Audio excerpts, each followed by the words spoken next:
Bueno, quería empezar hablando sobre dos noticias que fueron las más importantes en las últimas semanas.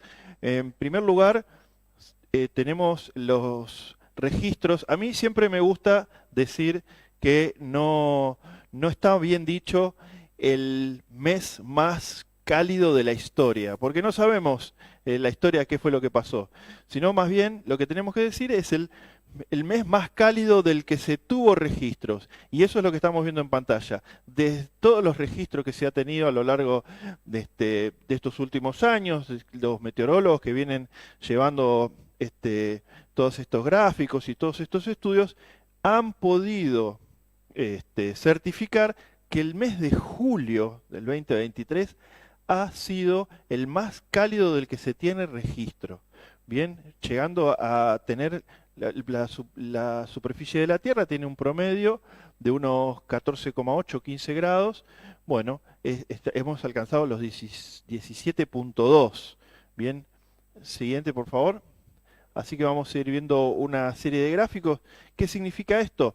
Bueno, esto significa que los gases de la combustión, producto de la actividad del hombre, vienen potenciando este efecto invernadero, y este efecto invernadero lo que hace es que encontremos esto que llamamos el calentamiento global. Cuando vemos las fotos satelitales de los mares, podemos ver cómo eso que estamos viendo ahora son el incremento de las temperaturas en los mares del mundo. Bien, entonces este efecto invernadero también repercute en nuestro planeta, no solamente en los continentes, sino también en los mares. ¿Y qué pasa con eso? Bueno, vamos a la siguiente imagen. Esto significa el calentamiento de los mares, el cambio de la temperatura en la superficie de los océanos, tiene la consecuencia de los deshielos. Bien, entonces una cosa va llevando a la otra, y esto que empieza con los gases de efecto invernadero, genera el calentamiento global, el aumento de la temperatura en la superficie del mar, y cuando miramos esta gráfica, esto es la noticia, la segunda noticia que queríamos compartir con ustedes hoy. Ahí estamos viendo el registro de lo que es los hielos en la Antártida. Bien, el registro a lo largo de las superficies de hielo en la Antártico y cómo va variando a lo largo de los años. ¿Qué sucede con esto? Es habitual que en las épocas de verano el hielo en la Antártida y las superficies de hielo antártico se reduzca. Pero después, cuando vuelve el invierno, vuelven a aumentar y recuperan su tamaño original. Bueno, lamentablemente, producto del calentamiento global, producto del calentamiento de los mares, eso no se está verificando. Y este año vemos como esa superficie que perdió durante el verano, la Antártida en el invierno no la recuperó. Bien, podemos ver cómo la superficie de hielo en la Antártida empezó a caer, a caer, a caer, a caer.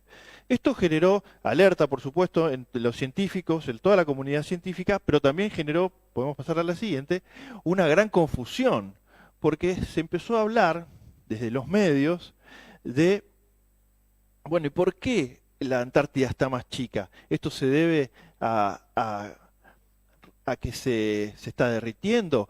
Y apareció en algunos medios este titular: se desprendió un iceberg del tamaño de la Argentina de la Antártida.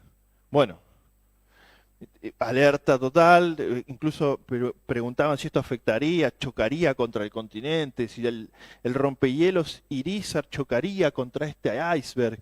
Bueno, no es así. No se desprendió un iceberg de la Antártida, sino lo que pasó es que lo que se achicó la Antártida no lo ha vuelto a recuperar. Y esa diferencia, pasamos a la siguiente, esa diferencia de superficie que no volvió a recuperar es el equivalente al tamaño de la Argentina en cuanto a millones de kilómetros. Entonces, sí, la Antártida ha perdido la superficie equivalente a la Argentina de hielo. Lamentablemente todo eso es deshielo que va al mar, pero no es que hay un iceberg que va a venir a chocar contra el continente o contra ningún rompehielos.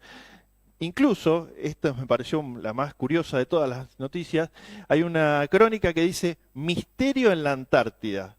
desapareció un bloque de hielo del tamaño de la Argentina. Bueno, no hay ningún misterio, eso se llama cambio climático y no es que haya desaparecido mágicamente, sino que es un proceso que se sucede año a año, que en el verano, como les comentaba, hay un deshielo y después en el invierno lo iría recuperando, cosa que este año no estuvo pasando. Bien, si vamos a la siguiente imagen lo vamos a entender de lo que estamos hablando. Ahí en esta foto satelital vemos la Antártida, la superficie que tuvo deshielo, y ahí vemos bien exactamente, vemos la Antártida como la superficie que se achicó y que no recuperó lamentablemente debido a este calentamiento global. Y si nosotros medimos todos esas porciones que no se han vuelto a recuperar, ahí sí tendremos la superficie de la Argentina. Eso fue lo que realmente quisieron decir con la crónica, que bueno, parecía un teléfono descompuesto, porque unos hablaban de un misterio de la desaparición, otros hablaban de un iceberg que venía por el mar, pero bueno, nada de eso pasó. Igual es válido la búsqueda de esta metáfora para poder entender de qué dimensión estamos hablando, ¿no? Porque no es una islita, ni es una extensión tan grande como la Argentina continental. Bien. Así que bueno, esas son las dos noticias que quería rescatar hoy para empezar en esta columna acá en Visión al Día. Por un lado, que hemos tenido el registro del mes más cálido durante el mes de julio pasado, y por el otro lado, cómo la Antártida está perdiendo superficie producto del calentamiento global. Cuando este deshielo, esa agua dulce que se vuelca al mar, producto del deshielo polar, altera todas las corrientes marinas. Realmente eso es una cosa que preocupa hoy por hoy a los meteorólogos, porque estos volúmenes monumentales de agua dulce que se vuelcan al mar producto de los deshielos polares, alteran todas las corrientes marinas. Y eso también, por supuesto, afecta a todos los sistemas climáticos.